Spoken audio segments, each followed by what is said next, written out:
Hi, this is Hilly Brand. Today I want to talk to you about your warm market. How to professionally invite your warm market. So maybe you have a business, an MLM business, a product or products, services, tools, whatever it is that you retail.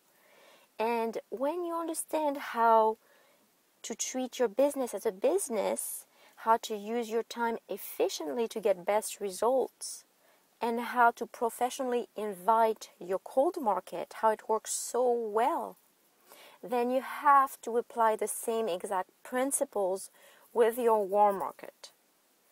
So that seems to make sense. The only challenge is that we have old habits and we have usually strong emotional attachment with our warm market, friends or family.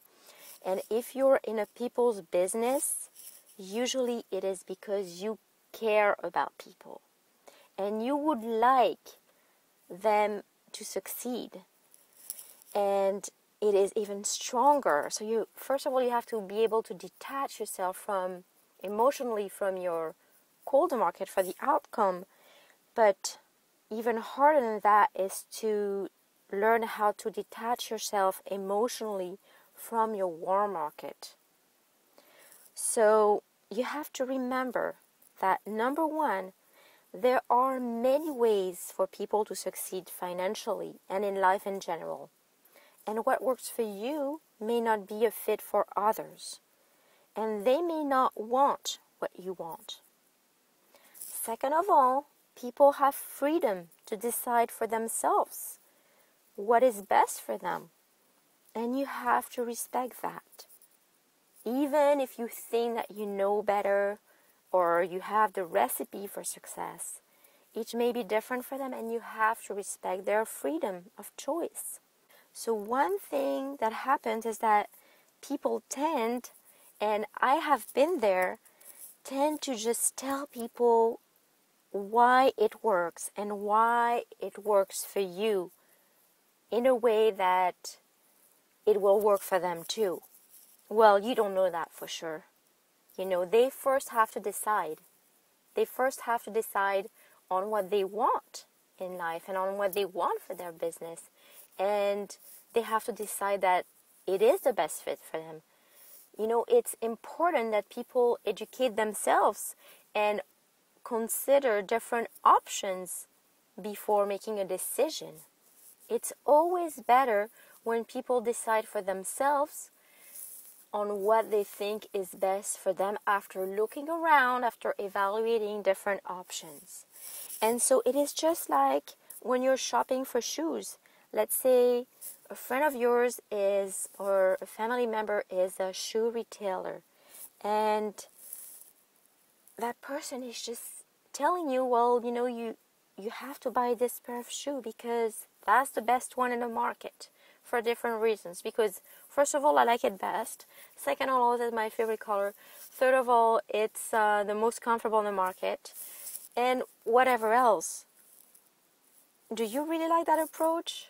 Well, I don't. I'd rather just see different options, different shoes, try them on to see how they fit, and then decide for myself. Same goes like if someone is a vegetarian and someone eats meat. It's not because a specific diet is going to work for you that it's going to work for someone else. Maybe they don't want to eat the way you eat. Maybe they have different sets of priorities. Maybe they have different sets of likes. Same goes for religion.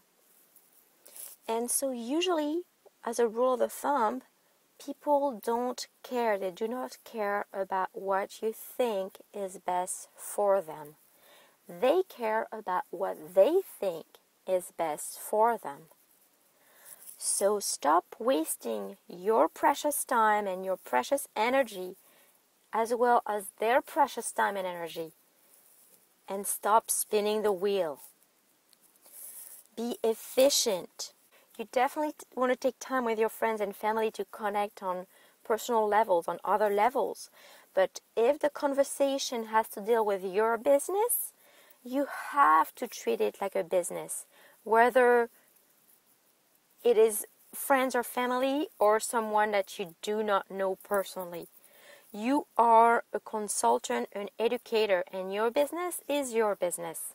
You are only there to evaluate their needs and invite them professionally. If they are open to get educated, you point them to a professional presentation. Then you follow up with them by focusing on them, on their needs, on the problems that they'd like to solve. And they have to find the answer by themselves. It can be tough sometimes. You have to direct the conversation to help them best. Otherwise, if you let them ask you questions about you or others, your preference or whatever, and it's just too much talking, and you do them a disservice. It's getting away from the main conversation for what really matters. And you're unfortunately not helping them if you go there. You have to be firm and have control of the conversation and guide them through. They had the information. Now you just guide them to decide. And sometimes they may not even know what they want or what will solve their problems. And that's where your main role is right there. You just have to ask them the right questions, guide them through until they decide yes or no. And it doesn't matter. Whatever they decide is fine. It's not going to affect your relationship with them on a personal level. You love them no matter what. It doesn't matter what they decide. But it is your responsibility as a professional to help them, to service them. And what will happen is that they will have respect. Not only respect for your time, but also respect you as a professional. And I think that it is really important, especially in the MLM industry. In the MLM industry, a lot of people act as amateurs, and we have to step up and act as professionals and treat this career as a real career that people will respect. That is all for today.